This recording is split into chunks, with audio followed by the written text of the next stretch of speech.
Hi.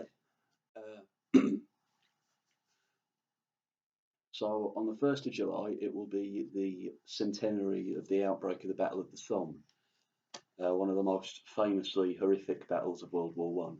Now, on Remembrance Day 2014, for the centenary of the outbreak of World War One as a whole, I wrote a sequence of poems about the war, and I figure now is a good time to record a video of me reading the poem sequence. So here goes. The first one's called The Frenchwoman Soldier. He looked faintly ridiculous, a young man, barely more than a boy in an ill-fitting uniform, not so much older than her own sons. He approached her body like all virgins, first tentative, then insatiable, his flesh a live wire under her hands. He trembled like a frightened animal. She put her mouth on him and drew out the fear, the homesickness, the thought of looking down to find his legs sheared off like daffodils, the longing for his mother, and crumpets dripping with butter, a warm bed with time to sleep in. By the time he came that way again, she had forgotten his face, but she treated him with the same kindness she showed all her soldiers, like a priest performing the last rites. Okay, this next one's called 1914. When he ran through air filled with machine guns rat-a-tat, bodies slumped over, folded in half like broken shotguns, limbless as department store mannequins. But mannequins don't scream, leave red patches in the mud, call for morphine or their mothers, shit themselves and go mad. When the shells sent up showers of mud and men, he saw the Frenchwoman. No Mons angel, but her inviting big-assed nakedness hung before him in the bullet-blistered sunlight. When he woke in the night to the sound of a sniper's bullet colandering a skull, and the air burned his lungs like chlorine gas, it was from dreams of her that he was roused. And when he returned to that same room, that same bed, that same round, sagging body, he saw the face of a German he had bayoneted and stamped into the mud. This one's called The Frenchwoman. She was not young, nor was her flesh as faultless as the smooth sepia girls of French postcards. A soft, round-assed woman in a warm room, the wallpaper peeling. At her hips and stomach, age and 3 children had lined her as deeply as the Flanders countryside. He undressed nervously, fumbling, clumsy from nerves and Dutch courage. He had never before been naked in front of a woman. He was half afraid she would laugh. He took a quiet pride in her orgasm, as he would in a medal or a successful bet. This next one's called Home.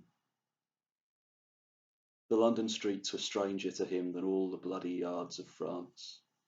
He met a girl there who let him think he was her first.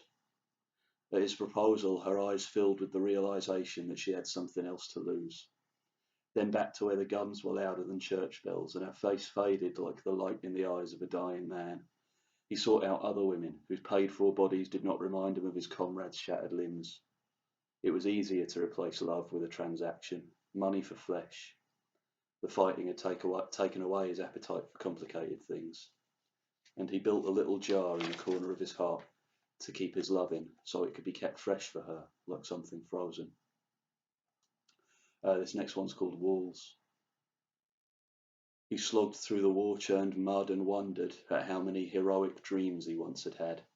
How strange that seemed among these corpses clustered in each ditch as moths might gather round a candle flame. He learnt to separate himself, to build up walls secure as any bunker around the part of him that still dreamed of Camden Town. He kept it walled in like a countess. He became as simple and blunt as a club, and old thoughts of courage did not trouble him any more than they would trouble the rats he caught with cheese on the end of a bayonet. Against the flies, the lice, the blood-charged dying of the place, he held the Frenchwoman, and all the facsimiles of her he had sought, and so he did not mind that he woke each morning to the smell of cordite and rotten flesh. Secure within his walls, he saved the part of him he would bring home, and leave the bloody soldier in some foreign field. This is the last one. It's called Walls 2. He was silent as a shell hole beneath the gun's harsh syllables. His rifle barked its orders like a major. All at once the walls fell, swiftly as death. No, not death, for death is a lazy thing, and all too often drags its feet. He had seen death move slower than a cloud on a breezeless day, crawling over the broken living shells of men long since past saving. Death the malingerer, arriving hours after the crashing of a bullet into some vital place, the bowels strewn like confetti, the howitzer's inarguable command. Something else then, some image more fitting. The dropping of the kestrel, fast and simple as a stone, thrown down from the sun-choked sky. The walls came down. Out poured the Camden boy, the love of home, of tea and toast by the fire and other unheroic things. For the first time in 3 years he was seized by the urge to live. He lay in the hole for 3 days before they found him, swollen and black with decay. He would not live to see his soft, comfortable grandchildren wave flags, wear their poppies like medals, and talk of the glorious dead. Thank you very much.